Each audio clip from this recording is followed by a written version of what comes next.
Today I'm going to focus on cleaning up some of these old vines because in the next 2 weeks I'm going to start transplanting things out and I need the space. So we're going to start off with my beans. This is a hyacinth bean plant. I don't plan on putting it in here again, or at least not in the upcoming season, because I want to make rooms for things like cantaloupes, melons, cucumbers, what else? Like maybe squash, I'm not sure though, but definitely melons and cucumbers. So let's go ahead and get to work tearing some of this stuff down. Whenever I'm removing any plant from the garden, I never yank it out because there's a whole other world inside that soil full of living organisms. So instead, I cut it at the base, just maybe an inch or two below soil level, just like that. And I leave the roots in there because over time they're gonna break down. Also, what I've been doing every once in a while is taking a handful of worms from my compost bin and I put them into my garden beds. Over time, they're gonna continue multiplying. They're gonna aerate the soil. They're gonna feed on all of that organic matter and they're gonna poop out garden gold or worm castings. So I'm gonna keep doing this, cutting it at the base. I cut the vines at different intervals just so that I don't mess with any other vines growing in their place. In this case, I have some peas. I think I'll snack on one. So good. But I'm going to keep working my way up. Making sure not to disrupt the peas. Oh, see this one? Try grabbing on. It's okay, little guy. You can go right here. I'm not always super meticulous about getting the whole vine out because when it dries, sometimes it makes the structure look even prettier, a little bit more rustic and whimsical. So it doesn't have to be perfect. These hyacinth beans were honestly really pretty, but I won't be planting them again just because in my case, they were more of an ornamental. I didn't really like the taste. I tried them a few times and every single time I was a bit underwhelmed. There was just a slight aftertaste that I couldn't get past. And my primary focus is to grow edible food in my garden. I will say that the blooms on these were absolutely stunning. So if you have a space, definitely grow them. But in my case, they're coming out.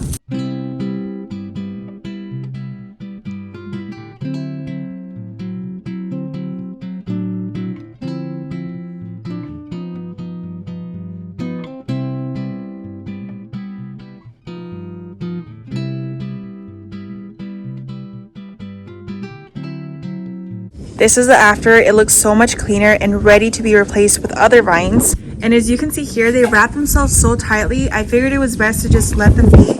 As they dry, they'll just make everything more ornamental. Now I just need to repeat that with this vine. And this one. Look at this portion on the trellis. I think it looks so whimsical. I wish that more vines had started wrapping themselves like this because I think it adds so much beauty. So I think I'm going to continue doing that moving forward. I'll try and leave a few of their skeletons. Oh my, that sounds so morbid. But that's essentially what I'm doing. So we'll have a little piece of them remaining in the garden and they'll just provide structure and beauty for the plants of the future. This is what it looked like before. And oh my goodness, I'm obsessed. Now what I'm going to do is take some of these peas and start wrapping them around as well because most of them were holding onto the beans instead of the actual trellis. So now we're going to let them take over and I'm also going to sow a few more seeds around the trellis. Did I cut you off? No! Shoot, okay.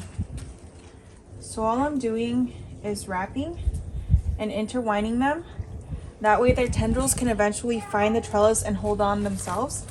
Look how tall this one was. Oh.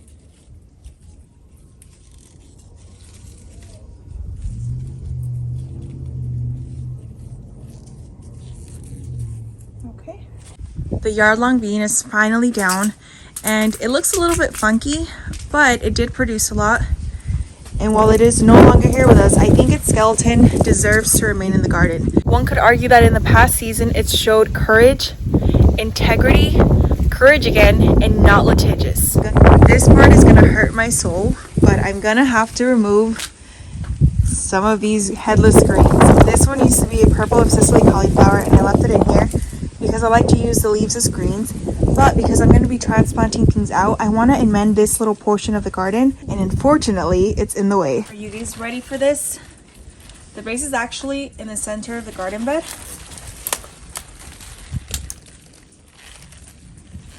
Oh.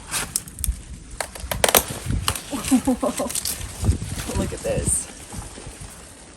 Will you marry me? Just kidding. Actually, why am I doing this? I have my loppers. Bam.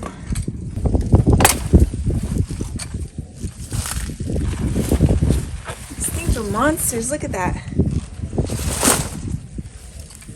Okay, so here I have the stem.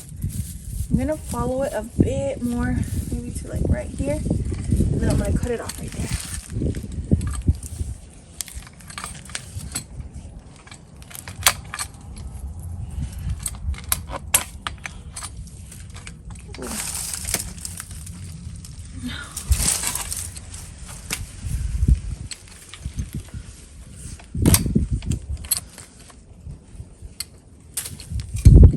You can see a huge chunk right there, but we're gonna cover it up and let the worms take over.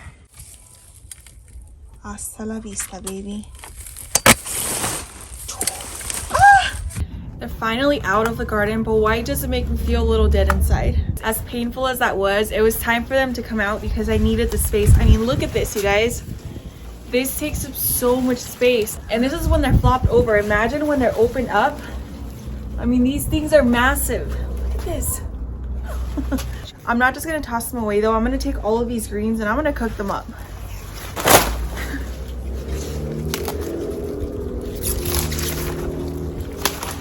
Honestly though, I might not be able to keep all of them because I didn't realize how much this was. I'm gonna bring some indoors, but a lot of them might have to be composted, but that's fine. They'll just continue feeding the other plants. Today I realized gardening can be a little bit morbid. I already brought some of them indoors, but there's just way too many, so I'm gonna wind up composting these. I think I'm gonna start filling up some of my grow bags with them. That way they can start breaking down over time because my bins are almost full as well. So let's get to it. Where's my broom?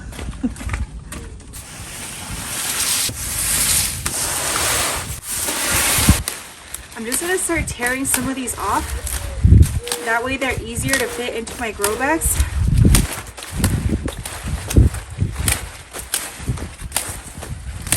Especially the grow bags that I plan to put pumpkins in. So I'll put layers of all these greens at the bottom, layer it with soil and maybe a few more in between. That way as they break down, they'll continue to feed my pumpkins because they're really heavy feeders.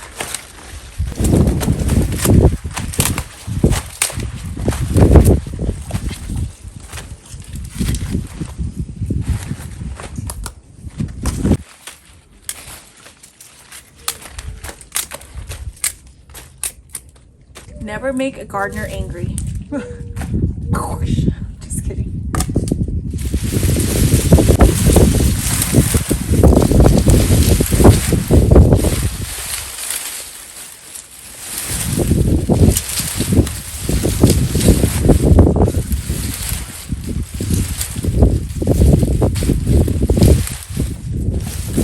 Once I fill it with soil, it'll definitely squish it down some. And then when I plant my pumpkins, or maybe melons and some of these other bags, it'll help so that I don't have to use as much soil, but also as it breaks down, it's gonna continue to feed its friends. I think that's it for right now. No more garden tours.